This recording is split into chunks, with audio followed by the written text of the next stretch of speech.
سورہ بنی اسرائیل، اس کی آیت نمبر انشاءاللہ 24، 25، 26 سنیں گے۔ اعوذ باللہ من الشیطان الرجیم، بسم اللہ الرحمن الرحیم، واخفض لهما جناح الذل من الرحمة وقل رب ارحمهما كما ربياني صغيرا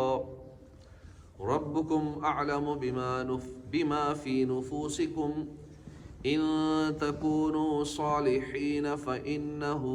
كان للأوابين غفورا وآت ذا القربى حقه والمسكين وابن السبيل ولا تبذر تبذيرا۔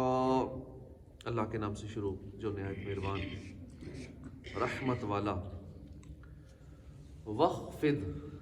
اور جھکا کر رکھ، لہما، ان کے لیے، جناح الذل، عاجزی کا بازو۔ اب یہاں والدین کا موضوع چل رہا ہے۔ کل بھی جو ہم نے آیت سنی تھی، ایک آیت کا ترجمہ تفسیر سنا تھا، وہ بھی والدین کے حوالے سے تھا،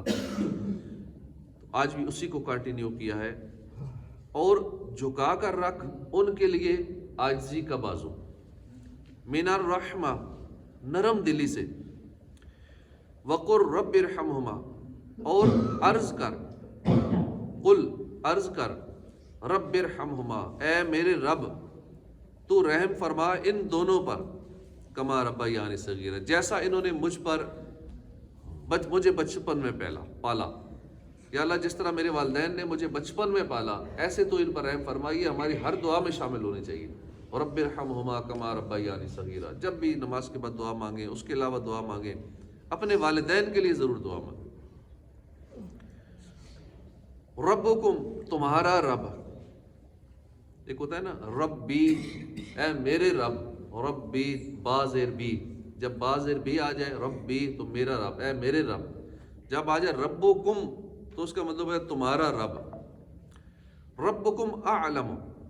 تمہارا رب خوب جانتا ہے، بما، اس کو جو، فی نفوسکم، تمہارے دلوں کے اندر ہے، اس کو تمہارا رب خوب جانتا ہے۔ ان تکونو، اگر تم ہوئے صالحین، نیک، فَإِنَّهُ، بے شک، تو بے شک وہ، كَانَ لِلْأَوَّابِينَ غَفُورًا، تو وہ ہے توبہ قبول کرنے والوں کو بخشنے والا ہے۔ لِلْأَوَّابِينَ، توبہ کرنے والوں کو، جیسے اوابین کی نماز پڑھتے ہیں نا، مغرب کے بعد 6 رکعت پڑھی جاتی ہیں، اسے توبہ کرنے والوں کی نماز کہا گیا ہے۔ تو لِلْأَوَّابِينَ غَفُورًا، توبہ کرنے والوں کو غفورا، بخشنے والا ہے۔ وَآتِ ذَا الْقُرْبَى، اور دو رشتہ دار کو، ذا القربہ، دو رشتہ دار کو، حقہ، اس کا حق، والمسکین وابن السبیل، اور مسکین اور مسافر کو، وابن السبیل، اور مسافر کو، ولا تبذر، اور فضول خرچی نہ کرو، تبذیرا، فضول خرچی کرنا، فضول خرچی نہ کرو، فضول خرچی کرنا۔ ان المبذرین، بے شک فضول خرچی کرنے والے، کانوا اخوان الشیاطین، شیطان کے بھائی ہیں، اخوان بھائی ہیں، شیطانوں کے بھائی ہیں، اخوان الشیاطین۔ وکان الشیطان، اور شیطان ہے، لربہ، اپنے رب کا، کفورا، بڑا ناشکر ہے، شیطان اپنے رب کا بڑا ناشکر ہے۔ ترجمہ کنز العرفان۔ اور ان کے لیے نرم دلی سے عاجزی کا بازو بچھا کر رکھ، اور دعا کر کے، اے میرے رب تو ان دونوں پر رحم فرما جیسا ان دونوں نے مجھے بچپن میں پالا۔ اس آیت میں مزید حکم دیا کہ والدین کے ساتھ نرمی اور عاجزی کے ساتھ پیش آؤ، اور ہر حال میں ان کے ساتھ شفقت و محبت کا برتاؤ کرو، کیونکہ انہوں نے تیری مجبوری کے وقت تجھے محبت سے پرورش کیا تھا، اور جو چیز انہیں درکار ہو وہ ان پر خرچ کرنے میں دریغ نہ کرو۔ والدین غصے والے ہوں، ٹھیک ہے، بڑھاپے میں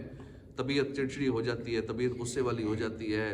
ان کی باتیں اچھی نہیں لگتی ہوں گی، آپ جدید دور کے ہیں، وہ پرانے دور کے ہیں، پرانی باتیں کرتے ہیں، اس دور کا سسٹم نہیں سمجھتے،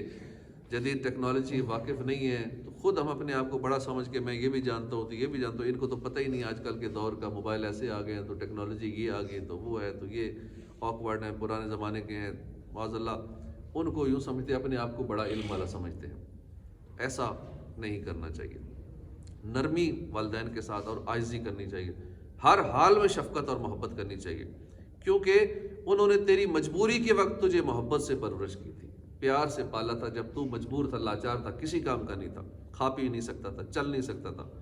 تو جو ان کو چاہیے ہو ان پر خرچ کرو، بے دریغ خرچ کرو، ان پر اتنا خرچ کرو کہ خوش ہو جائیں۔ گویا زبانی کے ساتھ ساتھ عملی طور پر بھی اچھا برتاؤ کرو، مالی طور پر بھی ان سے اچھا سلوک کرو کہ ان پر خرچ کرنے میں تعامل نہ کرو۔ اب بچا بچا کے رکھیں گے، والدین پہ خرچ نہیں کریں گے تو کس کام کو پیسہ؟ وقل، اور کہو، حقوق والدین کے بیان کے آخر میں فرمایا کہ ان کے لیے دعا کرو۔ گویا یہ فرمایا گیا کہ دنیا میں بہتر سے بہترین سلوک اور خدمت میں کتنا بھی مبالغہ کر لیا جائے لیکن والدین کے احسان کا حق ادا نہیں ہوتا۔ جتنا مرضی والدین کی خدمت کر لو، خدمت میں مبالغہ کر لو، پھر بھی تم ان کا حق ادا نہیں کر سکتے۔ اس لیے بندے کو چاہیے بارگاہ الہی میں ان پر فضل و رحمت فرمانے کی دعا کرے اور عرض کرے کہ یا رب میری خدمتیں ان کے احسان کی جزا نہیں ہو سکتی، تو ان پر کرم کر کہ ان کا احسان کا بدلہ ہو جائے۔ یا اللہ تو کرم کر، میں جتنا بھی کر لوں والدین کے لیے، کروڑوں روپے والدین پہ خرچ کر دوں،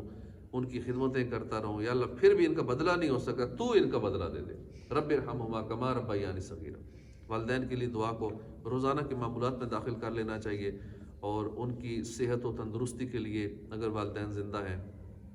صحت و تندرستی کے لیے دعا کریں، ایمان و عافیت کی سلامتی کی دعا کریں، یا اللہ میرا ایمان سلامت رکھ، ساتھ والدین کی بھی دعا کریں، یا اللہ میرے والدین کا بھی ایمان سلامت رکھ، اور اگر فوت ہو جائیں تو ان کے لیے دعا کریں قبر میں راحت کی، یا اللہ میرے والدین کو قبر میں راحت عطا فرما، یا اللہ ان کو قیامت کی پریشانیوں سے نجات دے، یا اللہ ان کو بے حساب بخش دے، یا اللہ میرے والدین کو جنت میں داخلہ عطا فرما دے۔ یاد رہے کہ اگر والدین کافر ہوں تو ان کے لیے ہدایت اور ایمان کی دعا کرنی چاہیے کہ یہی ان کے حق میں رحمت ہے، اور دنیاوی اعتبار سے اچھا سلوک ان کے ساتھ بھی لازمی ہے، کافر والدین کے ساتھ بھی اچھا سلوک لازمی ہے۔ ربکم اعلم بما فی نفوسکم، اور تمہارا رب خوب جانتا ہے جو تمہارے دلوں میں ہے، اگر تم لائق ہوئے تو بے شک وہ توبہ کرنے والوں کو بخشنے والا ہے۔ آیت کا مفہوم اپنے اطلاق پر بھی ہے، اور والدین کی خدمت کے حوالے سے لیں تو معنی یہ ہوگا کہ اللہ خوب جانتا ہے کہ تمہارے دلوں میں والدین کی اطاعت کا کتنا ارادہ ہے اور ان کی خدمت کا کتنا ذوق ہے۔ ہاں اگر یہ ہوا کہ تمہارے دلوں میں تو ماں باپ کی خدمت کا شوق تھا لیکن اس کا موقع نہیں ملا، تو اللہ اس پر پکڑ نہ فرمائے گا، کیونکہ وہ ارادوں اور نیتوں کو جانتا ہے۔ اور یوں ہی تم واقعی نیک تھے، اس کے باوجود تم سے والدین کی خدمت میں کوئی کمی واقع ہو گئی اور تم نے توبہ کر لی، تو اللہ تمہاری توبہ قبول فرما لے گا، کیونکہ وہ بخشنے والا ہے۔ یہاں یہ یاد رہے کہ حقوق والدین میں اگر کوئی کمی ہوئی تو جب تک اس کی تلافی ممکن ہو، تلافی بھی کرنا ضروری ہے۔ جیسے اگر والدین کا دل دکھا دیا تو اب توبہ بھی کرنی ہوگی، ان سے معافی بھی مانگنی ہوگی۔ والدین معاف کریں گے تو اللہ پاک معاف کرے گا۔ وَآتِ ذَا الْقُرْبَى، اور رشتہ داروں کو ان کا حق دو، حقہ، رشتہ داروں کو ان کا حق دو، والمسکین وابن السبیل ولا تبذر تبذیرا، اور مسکین اور مسافر کو بھی دو اور فضول خرچی نہ کرو۔ اس آیت میں والدین کے بعد دیگر لوگوں کے حقوق بیان کیے جا رہے ہیں، چنانچہ سب سے پہلے رشتہ داروں کا فرمایا کہ انہیں ان کا حق دو، یعنی ان کے ساتھ صلہ رحمی کرو، ان سے محبت سے پیش آؤ، ان سے میل جول رکھو، ان کی خبر گیری کرتے رہو، اور ضرورت کے وقت کو موقع ملے تو ان کی مدد بھی کر دیا کرو، اور ان کے ساتھ ہر جگہ حسن سلوک سے پیش آؤ۔ رشتہ داروں کا خرچ اٹھانے سے متعلق حکم شرعی ہے کہ اگر رشتہ دار محرم میں سے ہوں اور محتاج ہوں تو ان کا حق اٹھانا، ان کا خرچ اٹھانا یہ بھی ان کا حق ہے، اور صاحب استطاعت رشتہ دار پر لازم اور واجب ہے کہ ان کا حق اٹھائے اگر استطاعت رکھتا ہے اور واقعی وہ حقدار ہے۔ یاد رہے کہ رشتہ داروں سے